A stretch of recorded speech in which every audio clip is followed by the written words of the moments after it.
Amigos y amigas, qué gusto nos da que estén con nosotros en una edición más de su programa Miradas. Bienvenidos y bienvenidas. Si algo une a los países de Centroamérica, en concreto a los países del Triángulo Norte, como se le llama, a Guatemala, Honduras y El Salvador, lamentablemente es la situación de violencia que estamos viviendo. Estos tres países se han peleado los primeros lugares en violencia.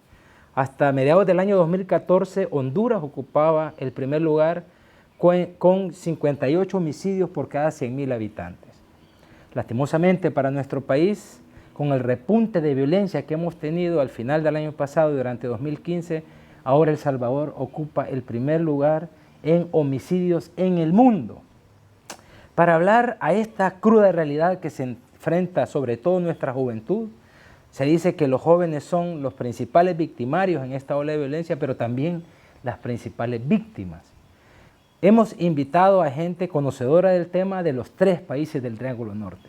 Con mucho gusto les presento al padre Francisco Isnardo, el padre Paco. Él es director del proyecto educativo laboral Puente Belice en la Guatemala capital, y también es el coordinador general del apostolado social de la Compañía de Jesús en toda Centroamérica. Padre Paco, muchas gracias por estar en Miradas, bienvenido.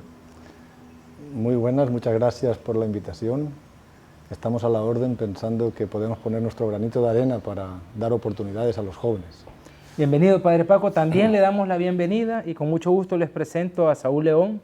Él es director nacional de Fe y Alegría El Salvador. Saúl, gracias por estar una vez más en Mirada. Bueno, muchas gracias a ustedes por invitarnos y poder contribuir a ese análisis de lo que está sofocando a la juventud salvadoreña.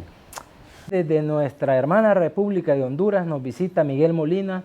Él es director nacional de Fe y Alegría en aquel país. Miguel, gracias por aceptar la invitación. Bienvenido a Mirada. Muchas gracias, Omar. Un saludo a todas y todos. Gracias por la invitación y lo que podamos aportar en nuestra opinión, pues ojalá pueda servir a la discusión del tema. Bien, bienvenido, Miguel. Muy bien, gracias a ustedes también por estar con nosotros, amigos y amigas. Para aprovechar el tiempo que tenemos aquí en la televisión, partamos de una pregunta general. ¿A qué se está enfrentando nuestra juventud en Centroamérica? Estaba leyendo un informe hace días donde decía que un joven de Centroamérica, en concreto de estos tres países, tenía 70 y tantas veces más posibilidades de morir asesinado que un joven europeo, por ejemplo. ¿A qué se enfrentan los jóvenes en estos países centroamericanos a nivel general? Padre Paco. Bueno, yo creo que un tema fundamental es la falta de oportunidades. La falta de oportunidades de estudio, de seguir estudiando hasta una edad relativamente importante, y yo calificaría que el principal problema es de pobreza, exclusión y racismo.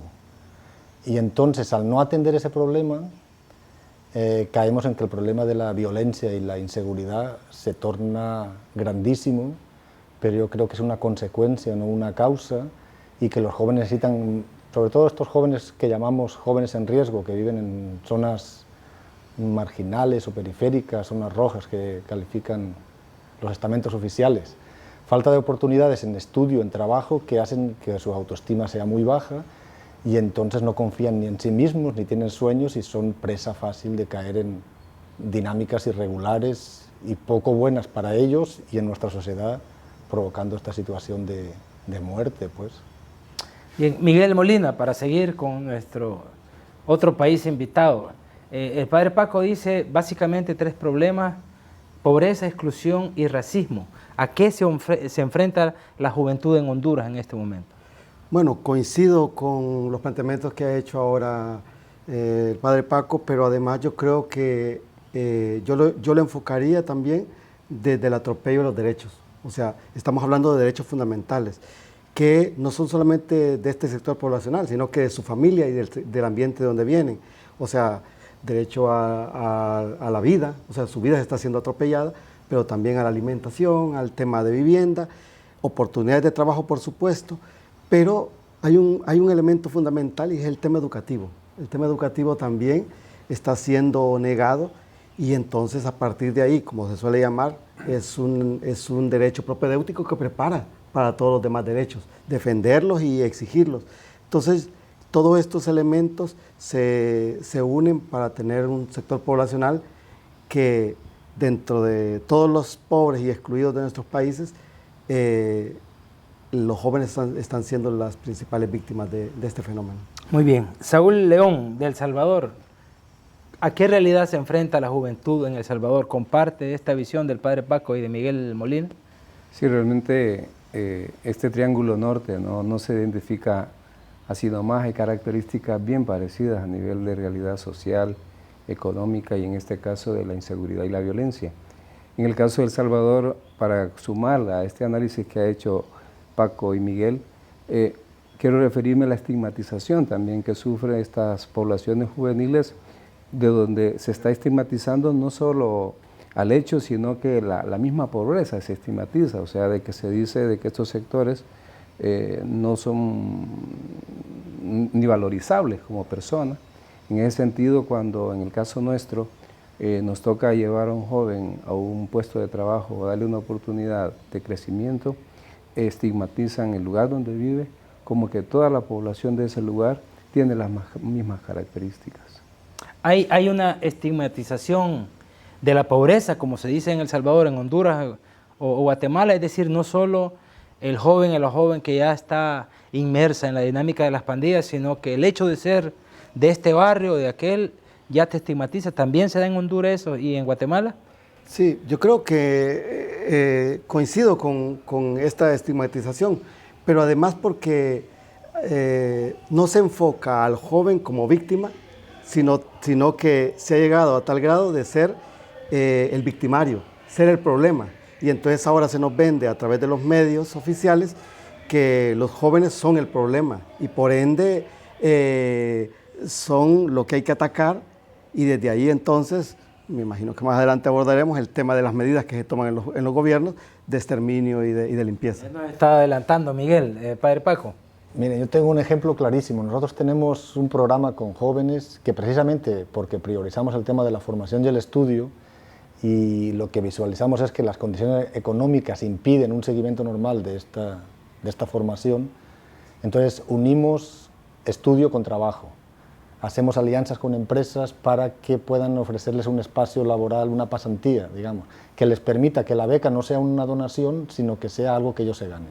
Bueno, ellos están entrando en empresas que si fueran por sus propios medios, dicho por los mismos entrevistadores, en cuanto recogen el domicilio de dónde provienen, ya ahí les vamos a avisar más tarde. Y les pasa lo mismo a los jóvenes que a los adultos, ¿verdad? O sea, esa estigmatización es fundamental. ¿Por qué?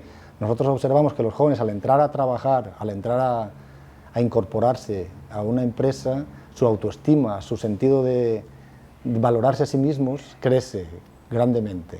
Y entonces la estigmatización es una barrera tan grande que no permite que se desarrollen esos otros espacios fundamentales. O sea, si no tengo trabajo no puedo seguir estudiando, una familia que no me da sentido de pertenencia porque todos estamos medio quebrados. Entonces lo de la estigmatización impide que esas oportunidades sean aprovechadas. Muy bien, sigamos con usted, padre Paco. ¿Qué están haciendo los gobiernos de cada país, de Honduras, de El Salvador y Guatemala, para enfrentar este problema? Y partamos de otra pregunta. El padre Paco comenzaba diciendo que esta es una consecuencia, no, digamos, una causa de otras cosas, es más bien la consecuencia que tiene otras raíces. En El Salvador a veces se dice, Saúl, que aquí el asunto de las pandillas, por ejemplo, es o un problema social, depende de cómo se enfoque, o un problema de seguridad. ¿Qué está haciendo el gobierno de Guatemala? Sabemos de las dificultades que está teniendo Guatemala con su gobierno. ¿Cuál ha sido la respuesta del gobierno ante la problemática de violencia y sobre todo ante este sector de la juventud? Hay un dato significativo. Con esta crisis sociopolítica que hay en Guatemala, el tema fundamental que actualmente aparece en los medios de comunicación es corrupción, impunidad, todo el tema de la corrupción del Estado, del expresidente, la exvicepresidenta, etc. Y entonces el tema de seguridad y violencia está minimizado en los medios, mientras que hace 5 o 6 meses era el tema, ¿verdad? Entonces hay una manipulación muy grande del tema de la violencia. Hay una manipulación muy grande para convertirlo en política de seguridad y no política de prevención, ¿verdad? Entonces las medidas son fundamentalmente represivas, o sea, nosotros trabajamos también en lo preventivo, ¿verdad? Hay que trabajar con lo curativo, como se le quiera llamar, evidentemente que también incluso con los privados de libertad y el tema de nuestras cárceles, ¿verdad? Pero el tema preventivo es fundamental y ese requiere mucho esfuerzo, mucha dedicación y mucha voluntad política y además creérselo de corazón. Creo que nuestros gobiernos no se lo creen, piensan que esto es solo con represión que se va a arreglar y las medidas represivas lo que están provocando es más incorporación de jóvenes. Las maras trabajan 24 horas y los jóvenes es la salida más fácil, sobre todo cuando se les cierran las otras.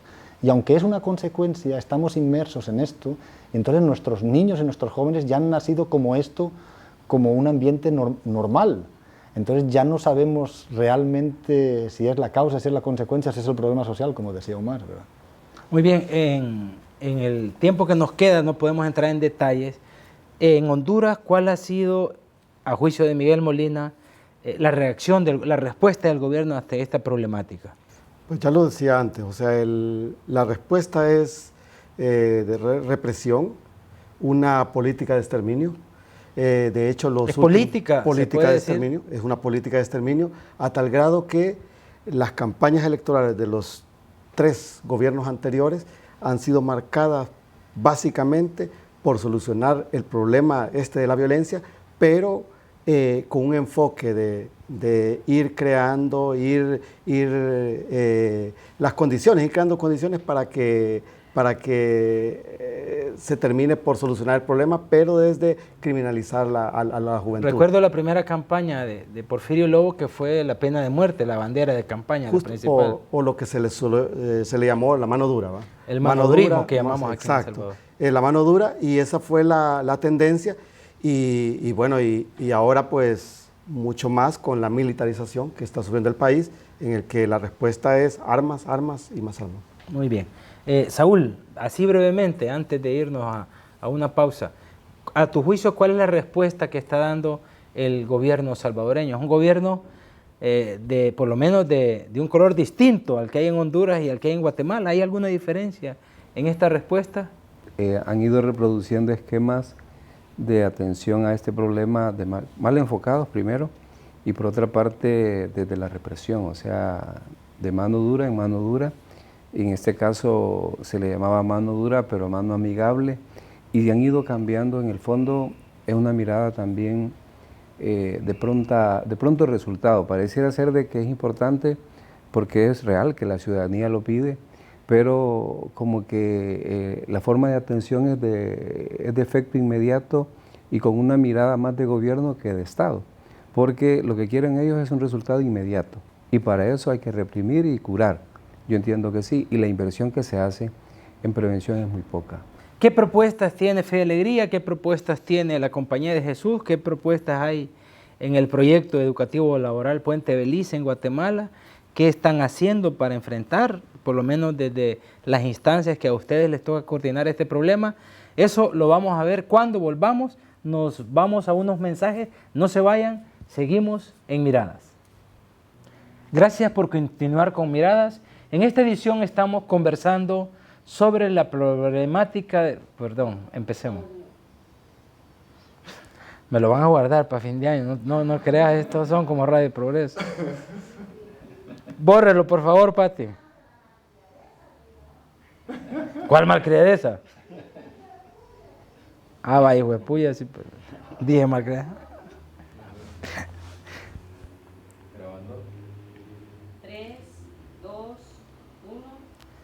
Gracias por continuar con Miradas. En esta edición estamos conversando sobre la problemática de violencia y criminalidad que vivimos en el Triángulo Norte, es decir, en Guatemala, en Honduras y en El Salvador, principalmente cómo esta violencia le afecta a nuestra juventud. Nos acompañan en este programa el padre Francisco Isnardo, director del proyecto educativo laboral Puente Belice en Guatemala. También está con nosotros Saúl León, él es director nacional de Fe y Alegría El Salvador, y nos acompaña también Miguel Molina, director nacional de Fe y Alegría Honduras. Padre Paco, ¿qué es lo que hace el proyecto de la Compañía de Jesús en Guatemala? ¿Cuál es la propuesta del proyecto para enfrentar este problema tan complejo de la violencia? Mire, el sueño del proyecto sería cambiar las relaciones de convivencia entre los jóvenes y adultos en las colonias donde trabajamos. Es el sueño, ¿eh? ¿Cómo realizar ese sueño? Es el proyecto. Y el proyecto lo que trata es de trabajar con jóvenes cubriendo las dos necesidades básicas, creemos nosotros, que es el tema de la educación y para poder seguir estudiando algún tipo de recurso económico, que ellos se ganan con alianzas que hacemos con las empresas para que ellos puedan desenvolverse allá. Pero en realidad el tema fundamental es el tema de la autoestima. O sea, jóvenes con historias dramáticas que tienen una autoestima muy baja, que no tienen confianza en sí mismos, que sienten que el esfuerzo no les ha llevado a lograr una serie de metas, entonces no creen en sí mismos.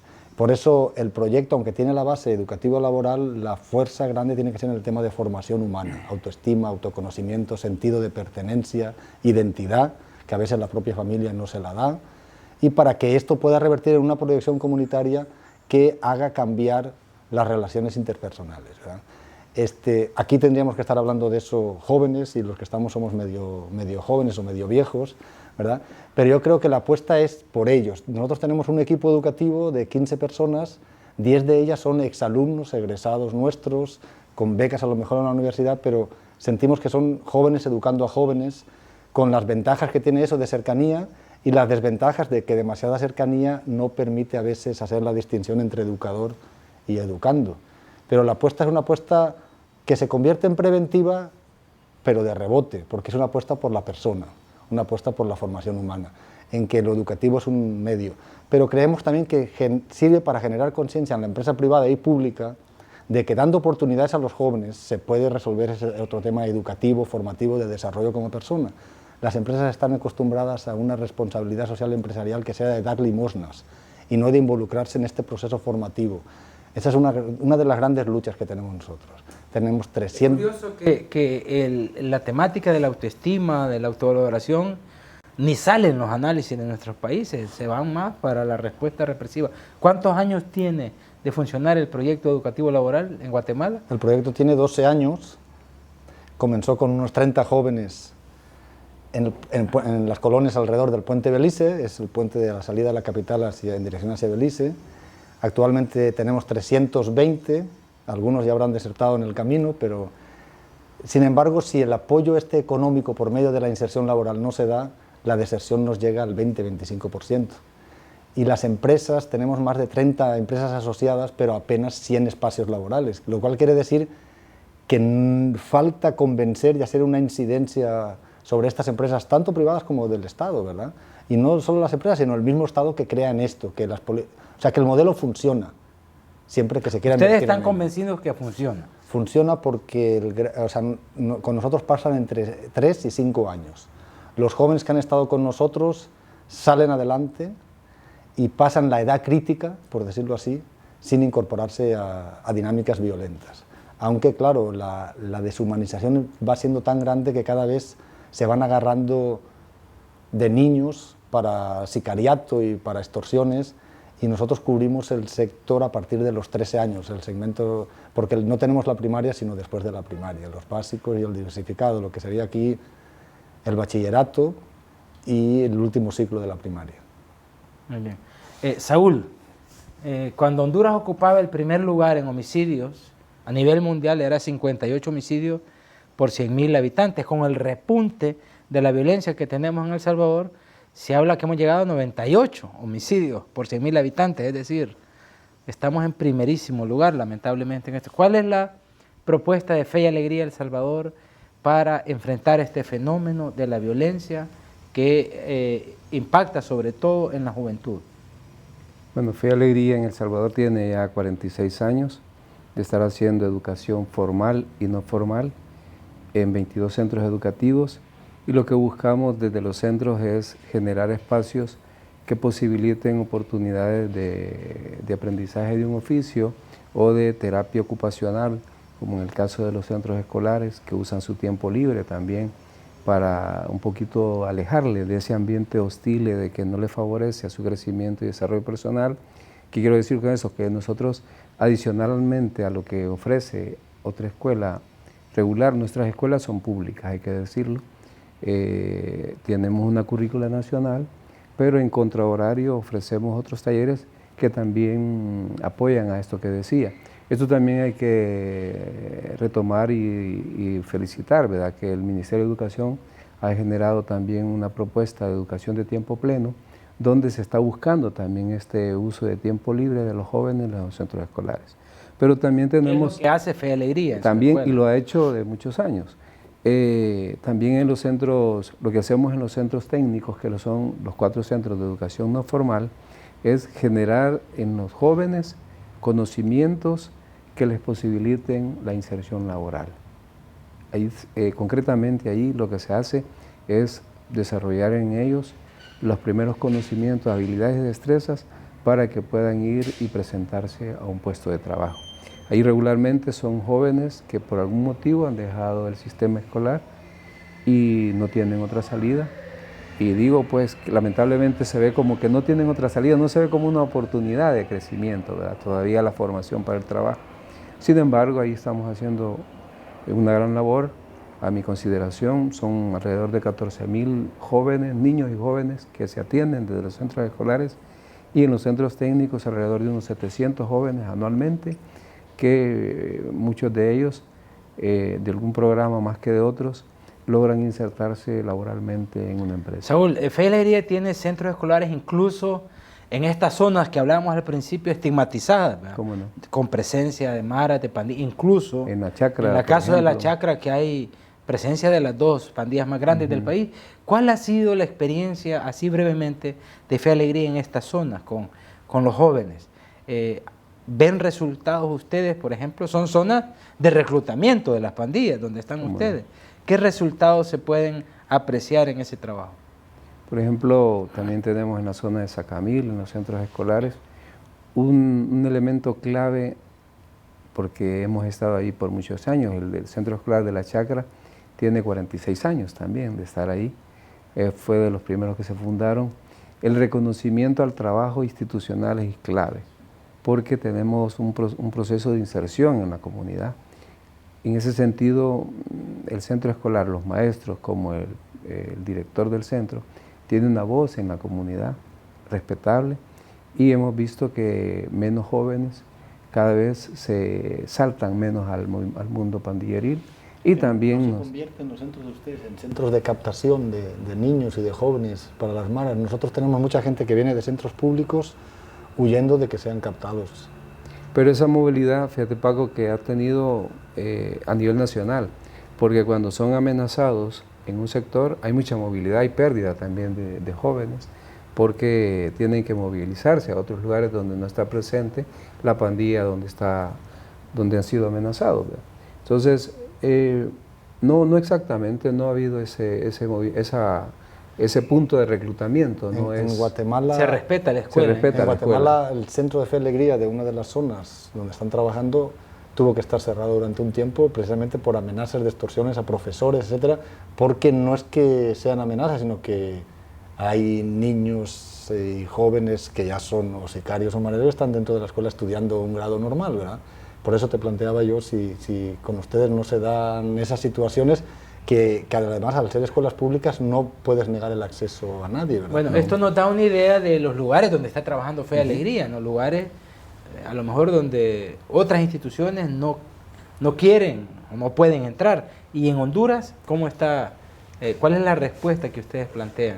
Bueno, quizás Fe y Alegría se autodefine, ¿verdad?, como un movimiento de educación y promoción social, y tiene como lema que inicia donde termina el asfalto, entendiendo el asfalto como donde no llega la oportunidad, donde no llega el desarrollo, donde no llega todo lo que implica las posibilidades para que el ser humano se realice.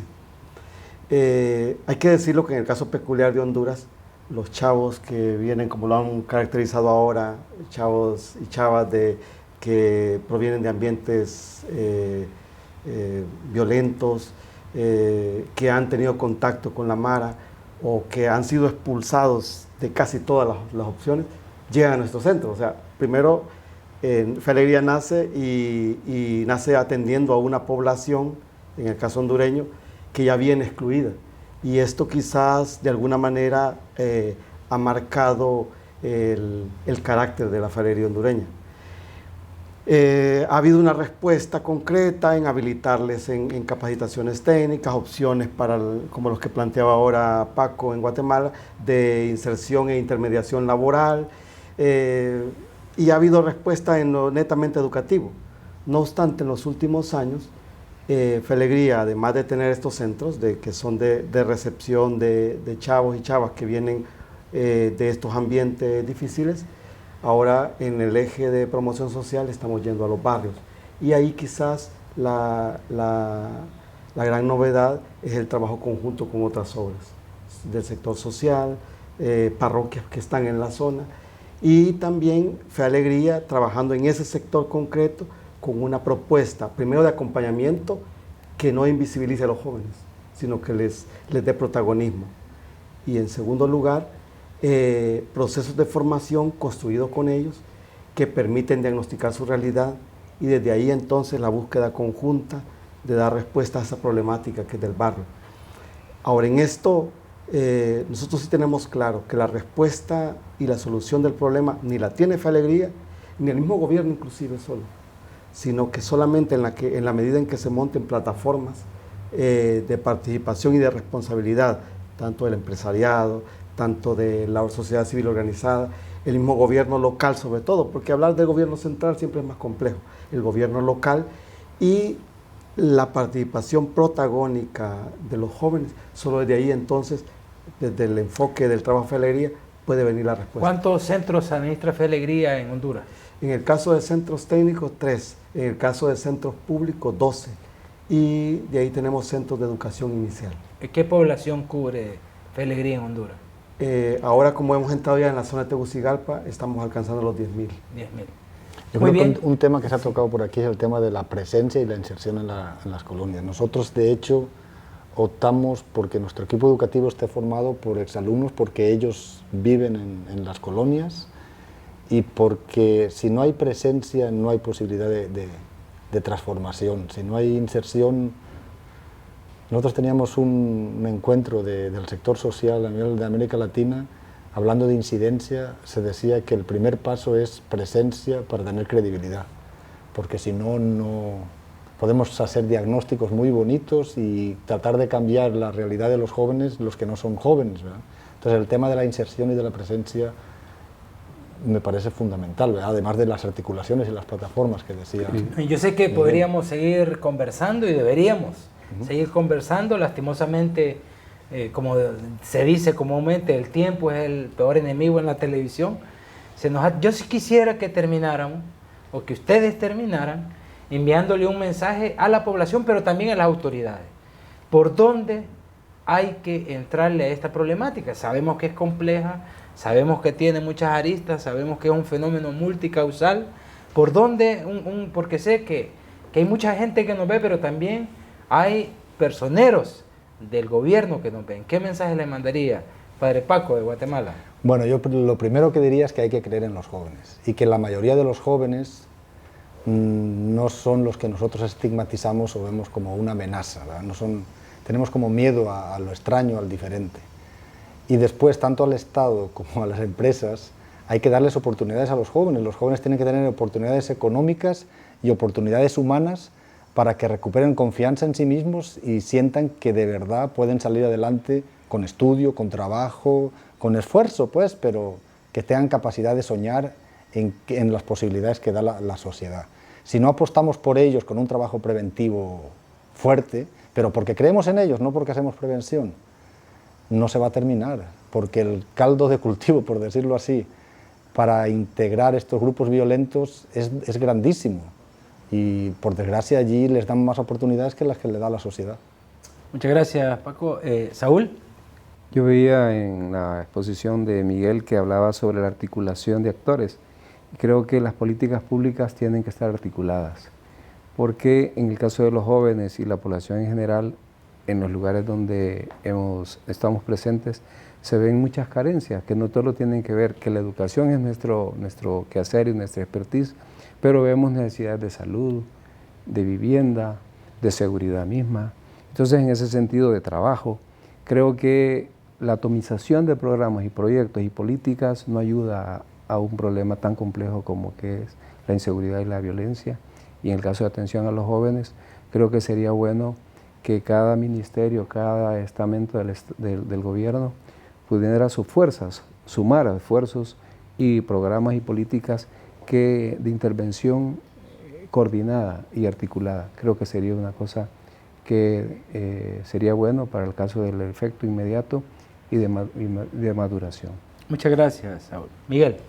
Siempre se dice que la juventud es el futuro de nuestros países, es la que está muriendo también nuestro futuro. Entonces, quisiera decir, porque somos una obra sobre todo educativa, quisiera finalizar diciéndoles que la educación de calidad es cara, pero es más caro no tenerla.